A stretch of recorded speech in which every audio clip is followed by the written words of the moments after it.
Дорогие друзья, доброе всем утро! Сегодня у нас с вами совершенно живой такой вот выпуск с города Астана. Походите вместе со мной, и я вам даже покажу клинику в Астане. Это для меня будет тоже новый опыт. Никогда не была здесь у врачей. Вот, первый раз пойду. А для того, чтобы спокойно передвигаться по Астане, я заказала себе такси. Приложение Яндекс.Го очень удобно, оплачивается сразу онлайн, списывается с карты и нет никаких проблем. Сейчас жду машину и поеду. Я уже успешно доехала. Вот моя клиника, зелененькая. Я приехала в стоматологическую клинику. Узнаю насчет моих зубов. А я вам хотела сейчас показать, что эта клиника находится недалеко от Абу-Даби Плаза. Это самое большое здание здесь. Вот здесь я подтвердила свою запись. Сейчас иду в кабинет ожидания.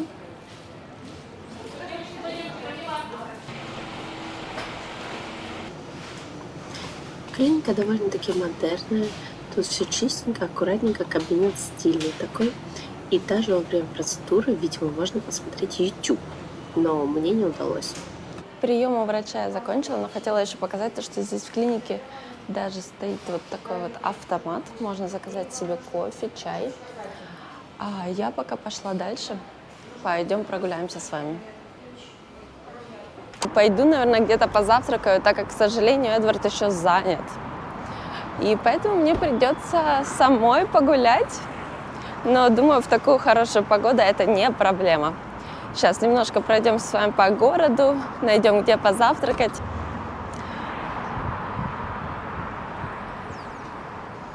Я пришла в Крэб-кафе, и, как по названию можете понять, здесь делают блинчики. Садимся поудобней.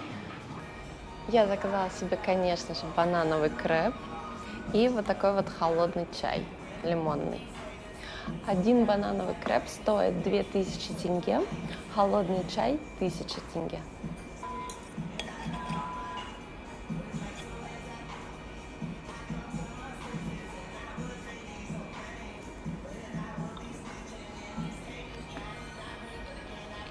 Продолжаю прогулку. Сейчас прохожу вот здание Абу-Даби Плаза, как я уже говорила ранее. Это самое высокое здание в Казахстане, в Астане. И также оно является самым высоким зданием в Центральной Азии. 310 метров, если я не ошибаюсь, и 75 этажей. Там шоппинг-молл, апартаменты, бизнес-центр и все в этом духе. А также есть ресторан, в котором я, кстати, еще не была. После Таиланда очень приятно то, что в Астане вот такие широкие прям тротуары. Можно спокойно гулять и не бояться, что тебя собьют. А еще здесь также есть самокаты, велосипеды, которые можно брать на прокат и кататься по городу. Вот, например, самокат от фирмы Jet. Просто скачиваете приложение и начинаете поездку. Как я знаю, цена вроде тут тоже небольшая, за одну поездку считается за минуту. И разблокировка 100 тенге. А сейчас я прохожу здание Министерства обороны. Смотрите. Оно находится прямо напротив Абу-Даби Плаза. И мы продолжаем наш путь. Город довольно-таки чистый, но пыльный. Из-за ветра здесь очень много пыли, постоянно летает. И иногда даже удобнее в очках ходить, даже если солнце не светит, чтобы пыль не попадала в глаза. Все-таки город построен, где раньше располагалась степь, вокруг Астаны степь. И как бы это не удивительно, то, что здесь очень пыльно. Летом тут плюс 30, но это лето довольно-таки легкое, такое слабенькое. Здесь часто 23 градуса, 24. И даже дожди есть. И вот уже совсем близко я подхожу к Байтереку. Там наверху, где вы видите шар, находится смотровая площадка. Я там, кстати, тоже никогда не была, но мне кажется, это здание просто выглядит даже издалека очень красивым. Я хочу подойти поближе и погулять по парку, потому что под ним расположен парк.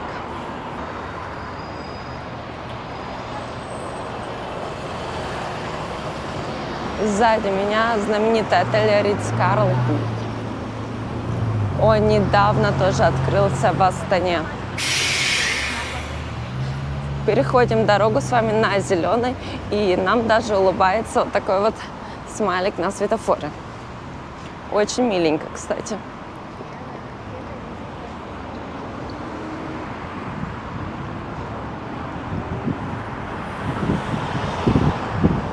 Смотрите, вот так вот выглядит парк Байтерека на карте.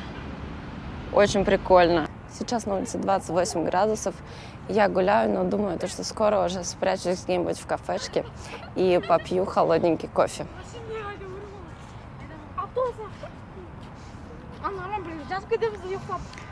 Чтобы в Астане все так красиво росло, была вот такая зелененькая травка. Все это тщательно поливается водой. Здесь ездят прям машины и поливают все деревья, цветочки, парки прям водой. Иначе здесь ничего не будет расти. Вот отсюда тоже красивый вид на город открывается.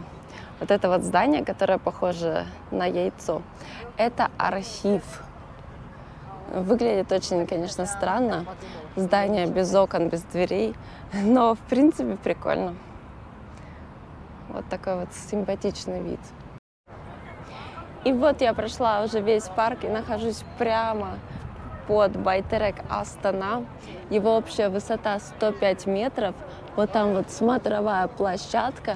И это символ города Астана. Выглядит очень красиво. Строительство было завершено в 2002 году. Это очень футуристично. Лично по мне это замечательный проект. Это правда место, куда хочется приходить, посмотреть на здание. И особенно то, что его окружает еще такой вот парк, по которому можно погулять. Здесь очень много семей, людей гуляет, не только туристы. Поэтому замечательная идея проекта.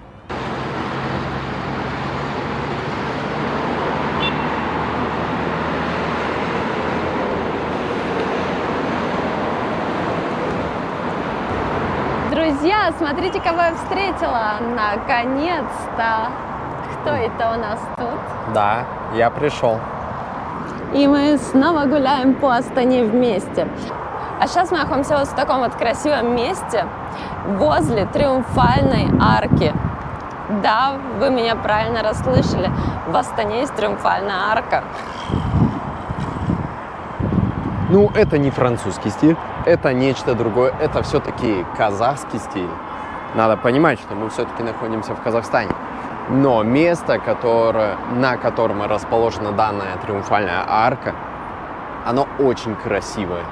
Тут все очень классно, просторно, просто невероятно, если честно. Триумфальная арка немножко напоминает даже римский стиль, я бы сказала. Чуть-чуть необычно видеть такое вот сооружение в Казахстане. Место и правда красивое, здесь очень классные дома и очень дорогие квартиры. Как вы можете понять, это топ-локация города.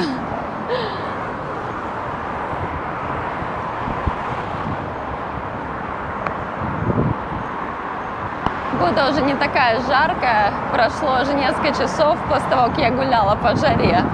И сейчас можно спокойно хотя бы пройтись не по солнцу, пеку. Здесь, естественно, имеется также огромное количество разных кофеин, магазинов, цветочных магазинов. Да боже мой, здесь можно найти все, даже оптику. Я не знаю, что здесь нельзя найти. Если вы здесь что-то не найдете, я удивлюсь. На самом деле, я никогда не видела такое огромное количество цветочных магазинов, как в Астане. Они просто на каждом шагу. Они даже продаются в барах, цветы целые. То есть это какой-то культ здесь цветочный. Я бы сказал, здесь сформировалась некая культура цветов. И многие девушки и женщины с удовольствием бы здесь на самом деле понаходились бы, потому что им бы вечно дарили цветы. А вообще, чем еще примечательна Астана, так это огромным количеством разных парков, сквериков небольших, например, как вот этот, где вы можете классно прогуляться, посидеть, отдохнуть от этой городской суеты, просто сесть и посмотреть, как кто-то суетится другой. Как говорится, нет ничего лучше наблюдать, как работает кто-то другой. Как горит огонь, как течет вода и как работает кто-то другой. Но должна также заметить то, что и цены здесь выросли. Здесь, конечно, огромное количество всего, но за это все нужно платить. А цены выросли космически по сравнению с тем, что было 3 года назад. Даже если сравнивать просто такси. Если раньше на такси мы тратили 700 тенге, чтобы проехать те же расстояния, то сейчас это уже 1500 тенге минимум. В принципе, надо отдать должное городу, то, что, да и в принципе стране, то, что здесь очень сильно выросли зарплаты. Средняя заработная плата все-таки сейчас варьируется от 300 до 350 тысяч тенге, когда ранее это не превышало 100-120 тысяч тенге. Это все-таки огромнейшая разница с учетом того, что да, цены выросли, но зарплаты выросли тоже. Покупательная способность людей здесь выросла тоже в разы. Поэтому здесь такое количество разных заведений, и они все востребованы. Тут, конечно, много всего хорошего, но мы также столкнулись с проблемой, которую надо бы упомянуть. Во всем Казахстане, в принципе, не только в Астане, сильная закредитованность населения. Это довольно-таки большая проблема. Здесь почти у каждого человека есть кредит. И не только, как вы подумаете, кредит на машину или квартиру, что как бы в нашем мире вполне нормально, а также на более мелкие вещи. Что мы подразумеваем под тем, что говорим на мелкие вещи? Здесь очень сильно развита банковская система. Она настолько легкая и простая в плане использования и того, чтобы взять кредит, чтобы тебе кредит одобрили и прочее. И банковская система здесь пошла совершенно дальше. Что я имею в виду? Когда ты приходишь в магазин, и у тебя на карте нет денег, это не проблема. Те же самые продукты, тот же самую воду, еду, какую-либо хлеб, булочки, я не знаю, в принципе, все продукты питания ты очень легко можешь взять в кредит. И тебе не обязательно сразу платить, у тебя еще 2 месяца ты можешь за это не платить, а потом у тебя начинается рассрочка в течение 24 месяцев. Блин! И это проблема. Действительно, у всех людей огромнейшие кредиты. И не 1, 2, 3. А бывает по то, что в среднем у человека 4-5 кредитов. У взрослого человека. Это в среднем. Вы просто представляете? Я даже столкнулась с тем, что можно за маникюрчик платить так называемым Каспирет. Это такая вот система кредитования. То есть вы представляете, вы приходите, маникюрчик стоит 8000 тенге, и вы платите его в кредит. То есть вы делаете маникюр, а платите потом через 2 месяца, полгода или в рассрочку каждый месяц по 1000 тенге. Ну, это как-то необычно. Напишите в комментариях, что вы думаете по этому поводу. Но и здесь большое количество плюсов, конечно же, имеются в том плане, то, что люди могут себе позволить многие вещи, конечно, в кредит и не оплачивая полную сумму сразу. Естественно. Но все-таки, учитывая местный менталитет, то, что люди хотят всегда всего сразу, здесь и сейчас, банки этим пользуются. И пользуются они этим как только могут. Действительно, вы можете купить практически любой товар, который вам придет в голову, в кредит. Что еще примечательно в Астане, так это огромное количество новых зданий и построек. Как уже сказал Эдвард, здесь стройка просто нескончаемая, город разросся. Вот смотрите на эти здания, и там дальше еще строятся новые. Этого всего не было здесь. Это буквально построилось за несколько лет последних. Вы представляете, какие дома? Это многоэтажки. Я даже не знаю, сколько там этажей. 20-30? Это просто колоссальные объемы стройки. Город действительно растет как на дрожжах. Причем без шуток. Будто бы дрожжи положили, и все такое бум-бум-бум-бум. А что говорить, вот посмотрите. Огромнейший комплекс из, я не знаю даже какое количество домов. Здесь, наверное, штук их 10. И это маленький такой квадратик. Для любой другой страны, для той же Германии, это был бы невероятный мегапроект, но для Астаны это, боже мой, да их здесь сотни таких. А вот и видна Абу-Даби Плаза. Там мы сегодня с вами гуляли. А кто это у нас тут стоит? Любуется просторами. Да, действительно, я правда соскучился по этим просторам. Я могу сказать, очень мало стран, где ты ходишь по улице и такие масштабы. Я очень люблю масштабы. Я все-таки амбициозный человек, которому нужно много-много. А здесь вы посмотрите, сколько земли. И все, что вы сейчас видите на камере, там вдали, это только маленькая частичка всего города. Это действительно только маленькая частичка. А сейчас мы направляемся вместе с вами к вот этому вот шару, который похож на звезду смерти «Звездных войн». Вы можете его также увидеть в нашем прошлом видео. Мы здесь уже как-то гуляли. Этот шар, так называемый «Звезда смерти», была построена к началу Экспо 2017. И мы тогда, между прочим, тоже здесь были и наблюдали за этим строительством. Ну и на открытии Экспо мы также были, и я хочу сказать, принимали непосредственное участие. А пока что мы вот просто гуляем. Сейчас уже такое время заката. Видите, вот там вот красивейший закат, кстати. Здесь закаты другие, не такие, как на Пхукете, но не менее красивые. Ну, если быть откровенно честным, здесь закаты просто восхитительные. Они красивейшие. Просто вау. Как мило оформлен магазинчик сухофруктов.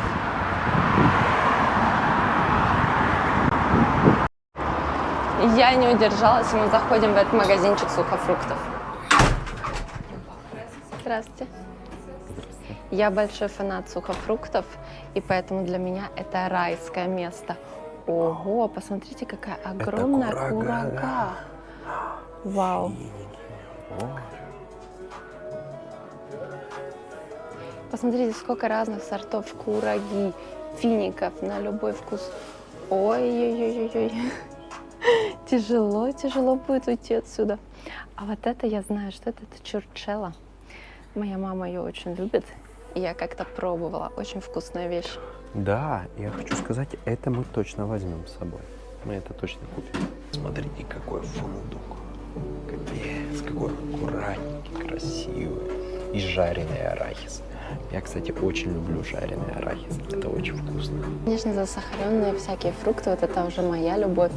Засахаренные киви, манго там, всякое такое. А это помело, сушеный.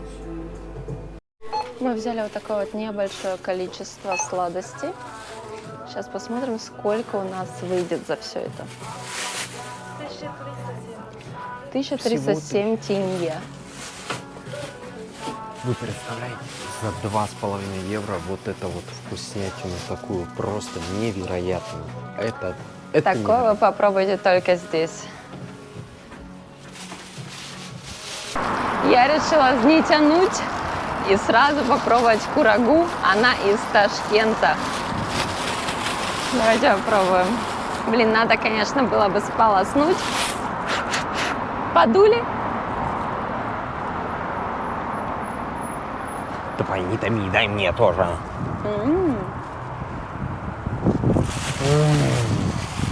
Вот это курага. Очень классно, какая она сладкая. Посмотрите на ее размер. Это мы уже покусали.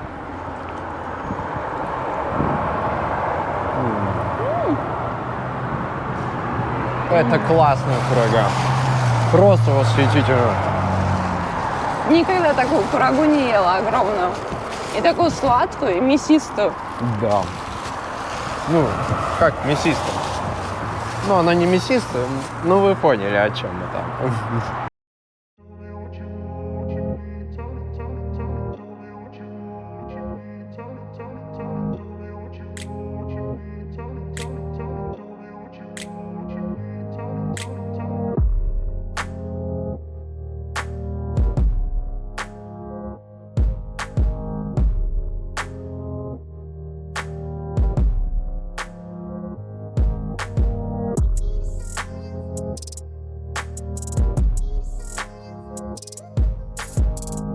Вот в этом вот круглом здании расположен музей, который можно посетить в часы работы. Сейчас уже он, наверное, закрылся. И там, я знаю, расположена тоже смотровая площадка. Наверное, красиво тоже пройтись по кругу. Сейчас мы находимся в парке. Здесь вон там дальше фонтанчик. Не знаю, видно ли его здесь, нет. Но, как я уже говорила, фонтанчики здесь любят. Здесь очень любят фонтанчики. Вот все любят фонтанчики. Нету фонтанчика, это не парк, это так, просто. Даже в каждом дворе, практически, в каждом приличном дворе есть фонтанчик. Это показывает уровень двора. Да, такой внегласный, скажем так. Что правда, то правда. И все-таки по Астане мы нашагали огромное, просто огромное количество километров. Мы нигде в жизни столько не ходили, как по Астане. Наверное, длительный период, потому что во все наши путешествия мы все любим изучать ножками. И, в принципе, что в Риме мы шагали 20 километров в день, что здесь. Просто здесь мы находимся уже длительный период, и эти километры не заканчиваются. Потому что расстояния действительно огромные. Какое-то здание, какой-то дом, даже просто перейти дорогу, это уже метров 200-300 тебе надо нашагать, чтобы просто перейти дорогу. Вы понимаете здесь вот масштабы? Вот просто вот поймите эти реально масштабы.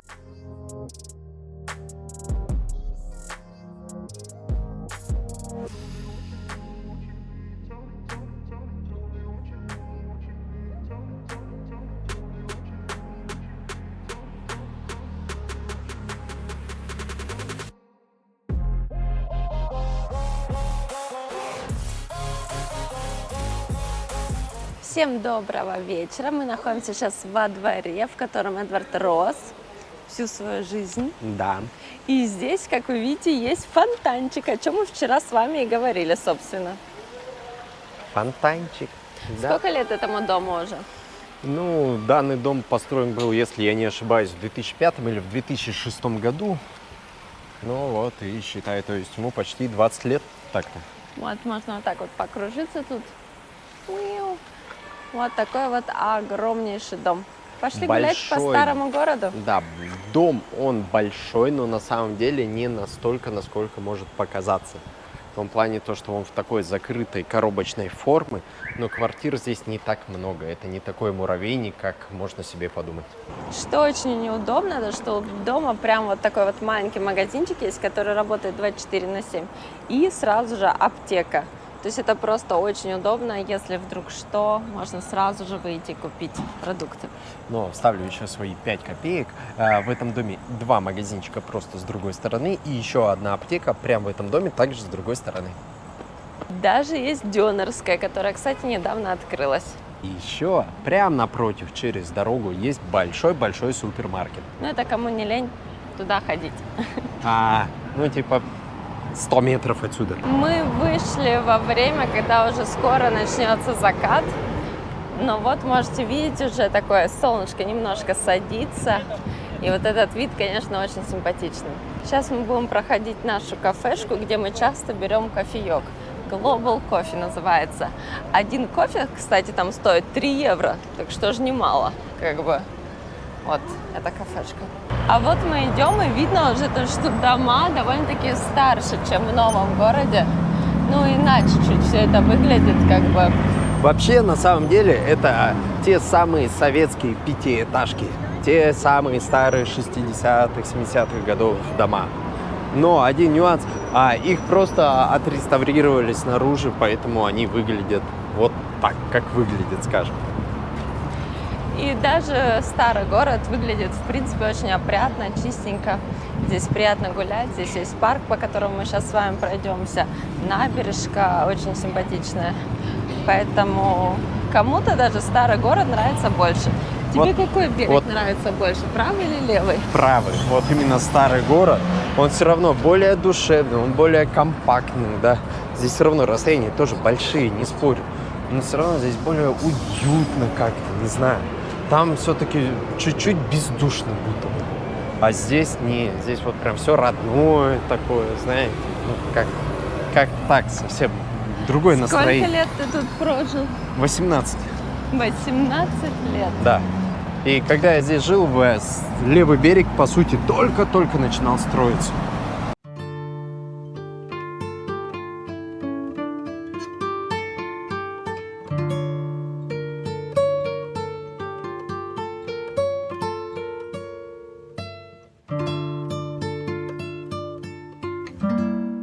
Вот смотрите, мы проходим вот такие вот дома, многоэтажки. Так. Такие многоэтажки, которые, кстати, тоже не новые. Сколько этим лет? Ну, я думаю, лет 15-20 есть. Ну, Вот. лет 20 есть, где-то так, плюс-минус. А этим сколько? Ну, 20 точно есть. Тоже 20. Может, даже 25, где-то так. Какая здесь интересная лавочка есть вообще, в принципе. Это типа кто-то один вот сюда сел, да? А он не может сидеть, и он болик и ударился. Получается. Вот. Блин. Все. И иначе тут не посидеть. Лавочка любви. Но мы идем дальше. Мы еще не пришли. Да. Вы не поверите, сзади меня это караоке. Любой желающий может спеть на публику.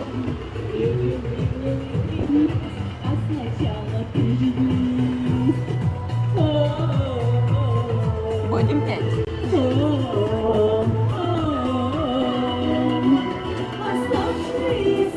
А вот мы и вышли на эту знаменитую набережную реки, которая разделяет правый и левый берег.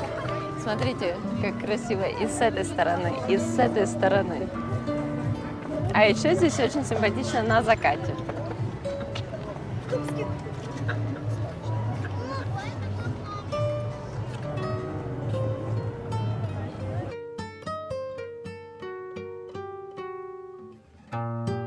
Хорошо, что здесь есть тенечек.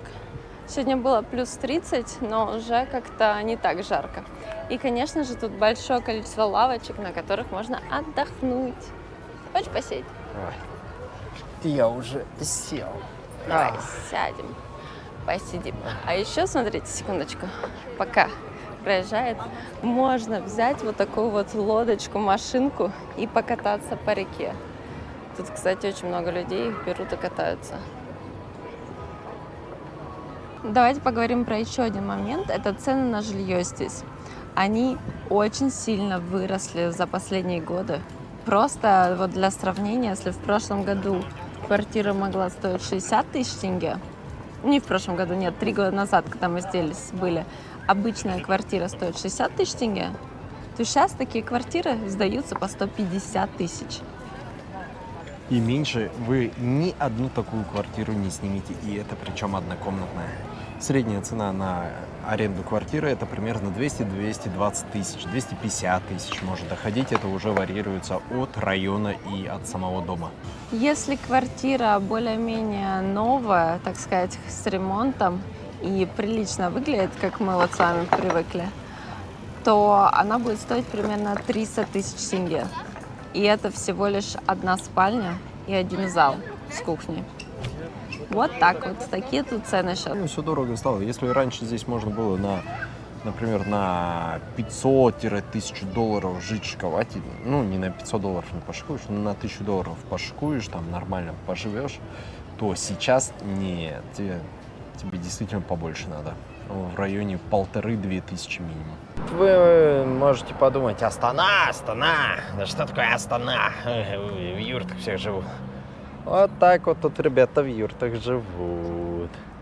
Вот такой вот Бентли тут стоит. Здесь на самом деле очень много хороших, таких вот красивых машин, дорогущих. Здесь большое количество, кстати говоря, Lamborghini. Но надо сказать, что они все джипы. Двухместных мы еще не видели, а вот 4-местных джипиков мы видели. Ну, я думаю, как бы на двухместной ламбе здесь особо не поездишь. Во-первых, дороги, тут одна яма будет стоить тебе полламбы. А потом, во-первых, зима. Ну да, ямы тут не так и не повсюду, что она, как она говорит. Но да, это из-за зимы на самом деле. Если погулять, можно увидеть по городу то, что в основном это большая часть, это все только новые машины. Ну и еще раз мы заговорили о машинах, надо упомянуть то, что сейчас здесь весь рынок наводнил китайский автопром. Его огромное количество, и да, он мега-мега дешевый. Если вы среднестатистического немца будете покупать за, там, не знаю, 50, 70, 80, 100 тысяч долларов, то китайца вы возьмете за 20 или за 15 тысяч долларов, понимаете? Абсолютно новую машину, которая по технологиям уступать не будет, по красоте. Ну, может, какие-то есть такие моменты, но она будет футуристичной, классной. Ну, и, по крайней мере, я еще ни у кого не слышал, чтобы эти китайцы у кого-то ломались. И да, здесь очень любят корейцев. Hyundai, Kia здесь просто на расхват. Мы пришли в наш любимый магазин, где самая вкусная выпечка. Магазин называется, не удивляйтесь, он называется Астана. Да, я знаю, тут не очень большая фантазия на придумывание названия. А зачем париться, если можно не париться? Вот, собственно, мы и подошли в этот раздел выпечки. Я даже не знаю, что мы сейчас возьмем. А, нет, вру. Мы пришли сюда за вот этими вот булочками. Очень-очень вкусные булочки с маком. Моя любовь с детства. Надо открывать вот так и брать вот такую вот свежайшую булочку. Давай, второй пакетик бери. Пакетик. Взял пакетик. А вообще я хочу, чтобы вы поближе ее рассмотрели. Вы посмотрите просто, эту красавицу, а? Какая у вас А запах какой? Какая она мягкая еще, это ужас. Это просто что-то с чем-то, вот честно вам скажу. Взяли себе на вечер, а потом с чайком выпьем. Давайте еще рассмотрим, что здесь еще есть. Всякие слойки такие с яблоком, с мясом. Еще тут блинчики даже можно купить. Вот жарят блинчики свеженькие. Глаза разбегаются. Мы не удержались и набрали себе на вечер. Ой, завтра в спортзал кто-то пойдет. Короче, я взял себе лепешку с картошкой такую. Завернули, чтобы Ее разогреть можно, она будет очень вкусная. А это свежие блинчики, они горячие. Посмотрите, пакет прилипает, потому что они только-только пожаренные. Мы взяли на вечер чуть-чуть тоже. Побежали домой, все, срочно забираем все свои булки и уходим. А еще нельзя просто пройти мимо и не показать вам, потому что тут вот такие вот вкусняшки, и они вот так вот симпатично выглядят. Мы, кажется, слишком много набрали уже, да? Чтобы брать еще целый блок. Да, у тебя не поместится в руки. Я в зубы. Я думаю, это хорошо даже. Уводим человека, пока он не взял еще торт. Хотя, смотрите, здесь есть даже маленький тортик. Хотя, смотрите, давай, уходим.